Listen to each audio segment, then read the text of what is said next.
ಪ್ರಾಧಿಕಾರ ಮುಂದೆ ಸರಿಯಾಗಿ ವಾದ ಮಾಡ್ತಾ ಇಲ್ಲ. ಸರ್ಕಾರ ಸರಿಯಾದ ವಾದ ಮಾಡಬೇಕು. ಕುಡಿಯೋದಕ್ಕೆ ನೀರಿಲ್ಲ, ತಮಿಳುನಾಡಿಗೆ ಈಗ ನೀರು ಬಿಡಿ ಅಂದ್ರೆ ಹೇಗಾಗುತ್ತೆ? ಅರಗ ಜ್ಞಾನೇಂದ್ರ ಅವರು ಹೇಳಿರೋದು ಇದೊಂದು ವಿಚಿತ್ರ ನಿರ್ಧಾರ ಅಂತ ಆಕ್ಷೇಪಿಸಿದ್ದಾರೆ. ನಾನು ಹೇಳೋದು ಇದೊಂದು ವಿಚಿತ್ರವಾಗಿರ್ತಕ್ಕಂಥ ನಿರ್ಧಾರಗಳು ಇವೆಲ್ಲ.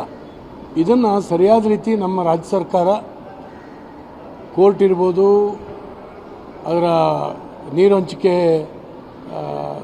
ಇದು ಇರ್ಬೋದು, ಪ್ರಾಧಿಕಾರ ಇರ್ಬೋದು, ಇದರ ಎದುರುಗಡೆ ಸರಿಯಾದಂಥ ಒಂದು ರೀತಿಯಲ್ಲಿ ಆರ್ಗ್ಯುಮೆಂಟ್ ಮಾಡುತ್ತಾ ಇಲ್ಲ ಅಂತ ನಂಗೆ ಅನಿಸುತ್ತೆ. ಈಗ ಮಳೆ ಆಗದೇ ಇದ್ದರೂ ಕೂಡ ನೀರು ಬಿಡು ಅಂತ ಹೇಳಿದ್ರೆ ಎಲ್ಲಿಂದ ಕಣ್ಣೀರು ಬಿಡಬೇಕಷ್ಟೇ, ಬೇರೆ ಏನು ಮಾಡಲಿಕ್ಕಾಗೋದಿಲ್ಲ. ಹಾಗಾಗಿ ರಾಜ್ಯ ಸರ್ಕಾರದ ವೈಫಲ್ಯತೆ ಇದರಲ್ಲಿ ಎದ್ದು ಕಾಣುತ್ತೆ. ತಕ್ಷಣ ಅದರ ಬಗ್ಗೆ ಸರಿಯಾದಂಥ ಆರ್ಗ್ಯುಮೆಂಟನ್ನು ಮಾಡಬೇಕು, ಸರಿಯಾದಂಥ ಅಡ್ವೊಕೇಟ್ಗಳನ್ನು ಇಟ್ಕೊಳ್ಬೇಕು ಅನ್ನುವಂಥದ್ದು ಎಲ್ಲರ ಒತ್ತಡ.